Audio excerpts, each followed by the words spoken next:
tongue confess to the glory of the Father that you are Lord. And may we experience your lordship, your rule, and your reign as we continue to meditate on your word and ask your presence to be and abide and to dwell and inspire us further to be recipients of your great goodness and grace. Thank you again for each person gathered here and the homes and loved ones that are represented. We ask your blessing upon the churches, indeed across the city, nation, world, and for all people in need of the embrace of your cross, the arms of your love. And in that love then set us free to receive your word and be encouraged further in the fact that your voice and your presence and your calling to us allows us to call to you. In your name we pray and gather. Amen. And on people it says.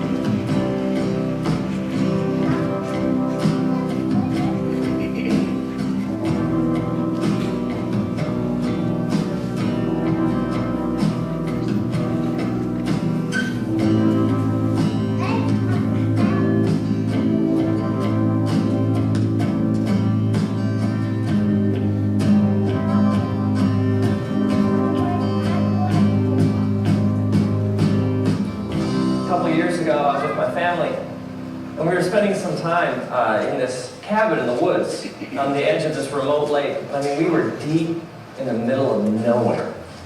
And one morning, my son Trace and I, we woke up and set out to take a walk around the lake.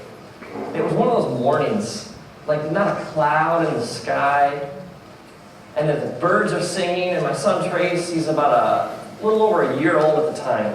And so he's making all these little chirps and squawks that one-year-old boys make, and I had him in one of those hiking backpacks where you rode back here, so as I walk along, I can hear him making all his noises. And so we head out through the woods to walk around the lake. And it's just one of those, you ever have those moments, like, you just freeze them?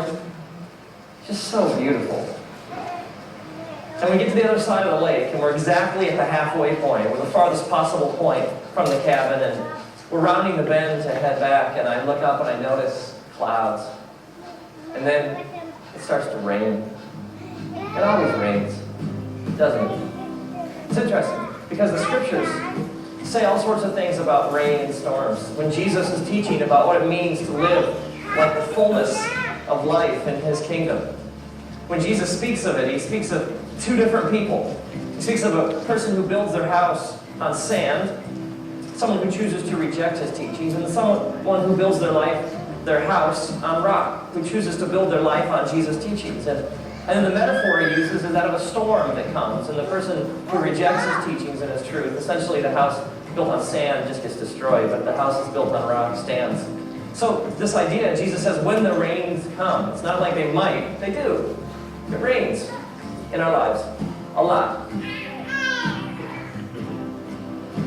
At first, there's a drop here and a drop there, and so I put Trace's hood over his head. But what I didn't know was that he pulled it off. And so gradually the drops, they get bigger and bigger, and they fall faster and faster. And in no time, it is pouring. I mean, the kind of rain that just soaks, it plasters your hair against your head, and the kind of just drenches your clothing.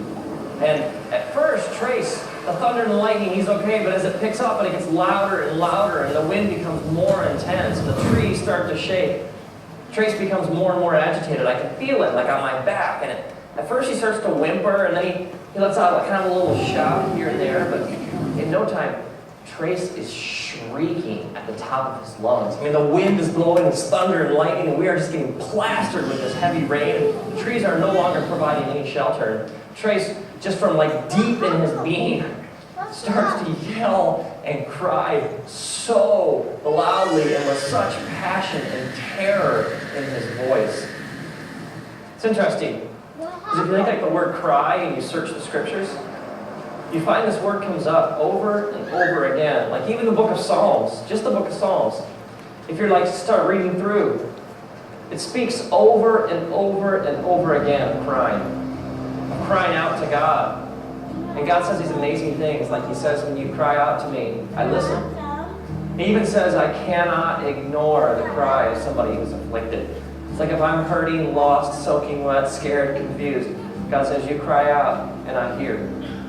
God even says that when you cry, he's close to the brokenhearted.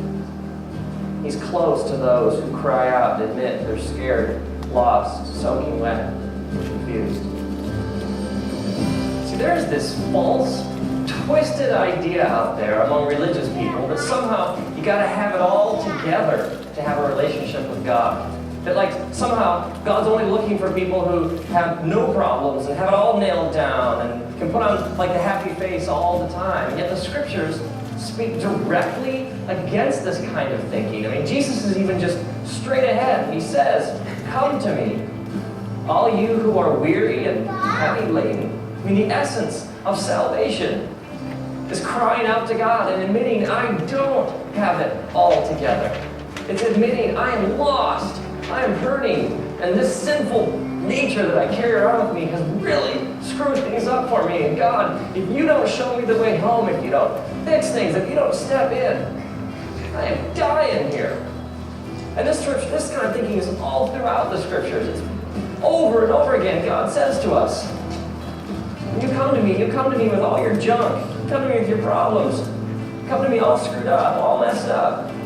Let me take care of it. Jesus even sets out looking for people. He even says this. He says, I'm not looking for the healthy. I came for the sick. It's interesting if you think about the storm from Trace's perspective. For Trace, the storm is his reality. He sees nothing else. The lightning and the thunder and the trees swaying and the raindrops and the water just dripping off him. It's all he knows. He sees no reality beyond this storm. What Trace doesn't realize is that as his dad, I would do anything to get him home.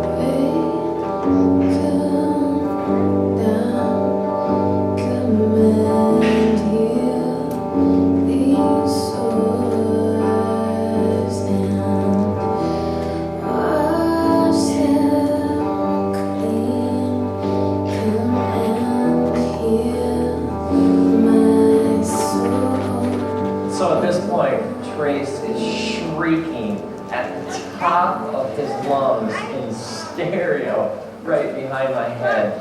And I stop and I kneel down and I take him out of the pack. And I pull him close to my chest. And I wrap my arms around him. And I hold him so tightly up against my heart. And for the last mile of our walk, the entire time, I bend over and I whisper into his ear over and over again, I love you, buddy. We're gonna make it. Dad knows the way home. We're gonna make it.